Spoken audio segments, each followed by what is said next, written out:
انا جيت. ازيكم يا اخوات واحلى ناس في الدنيا، يا رب تكونوا بخير دايما.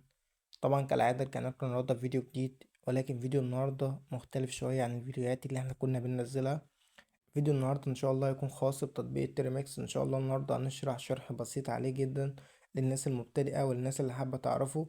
بس قبل ما ابدا في اي شرح النهارده، انزل اعمل سبسكرايب وتعليق حلو منك كده، ومتنساش اللايك. لينك الحاجات اللي احنا محتاجينها ان شاء الله هتلاقيها في اول تعليق باذن الله، هتلاقي في التعليق المثبت. النهاردة إن شاء الله هنعرف إزاي نغير الواجهة الأساسية اللي هي بتاعة تريميكس دي للواجهة اللي هتظهر لك دي. إزاي نغير ده ونكتب اسمنا عليه. طيب، هيكون معانا التريميكس اللي احنا محتاجينه وبرنامج ام تي مانجر والأكواد بتاعتنا اللي احنا محتاجينها. أول حاجة هتغير الاسم ده اللي هو اسم محمد العفريت، وهتكتب اسمك، وهتغير اسم التاني اللي هو دولة ده وهتكتب برضو اسمك. طيب، أول حاجة هناخد أول أمر ده نسخ كده. خلي بالك وانت بتنسخ لحسن تاخد أي حاجة غلط أو تاخد فاصلة أو أي حاجة. وهنروح دايسين نسخ، وهنروح طالعين داخلين على التريمكس، وهنروح دايسين بيست، وهنروح دايسين على انتر، وهنستنى لحد ما يحمل معاك الامر. هيظهر لك دلوقتي هتكتب واي اللي هو يس، وهتستنى لحد ما يخلص معاك باقي التحميل. طبعا اهم حاجة لازم يكون عندك النت بتاعك كويس عشان يحمل معاك بسرعة وما يحصلش اي مشاكل. هنستنى لحد ما يخلص تحميل.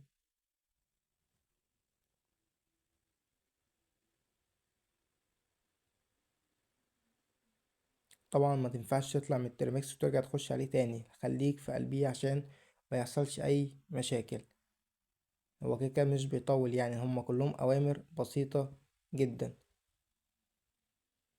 وبعد كده هنطلع هنجيب الأمر التاني، وهندوس على بيست، وهندوس على انتر. هيفتح معاك بالواجهة دي. أول حاجة هنكتب كلير أو تاخدها بيست من هناك، وهتدوس على انتر. تاني حاجة هتجيب الأمر ده اللي هو بيغير النص، بدل ما هو لونه أبيض هيخليه لونه أخضر.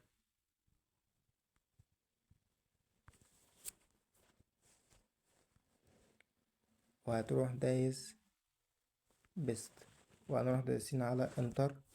نرجع نجيب الأمر التالت أو الرابع اللي هو اللي فيه الاسم اللي بيتكتب فوق في أول الشاشة، وهندوس على بيست، وهنرجع ندوس انتر.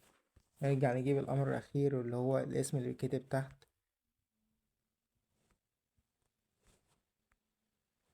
وهندوس على نسخ، وهندوس على بيست.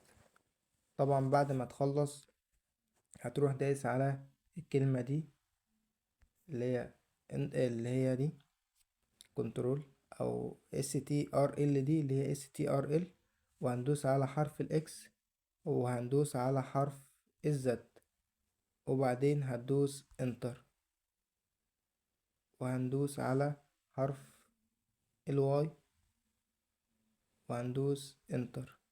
هيطلع معاك بره هنا كده. هتيجي تطلع انت من التطبيق خالص وتحذف الجلسة اللي انت كنت فيها دي، وهنجيب جلسة تانية. زي ما انت شايف الاسم اتكتب فوق اهو، محمد العفريت فوق اهو، ده الاسم اللي فوق وده الاسم اللي تحت. وبس ده كان شرح الفيديو بتاع النهاردة. وما تنساش تشترك في القناة وتفعل زر الجرس عشان يوصلك الفيديوهات الجديدة بإذن الله. والسلام عليكم.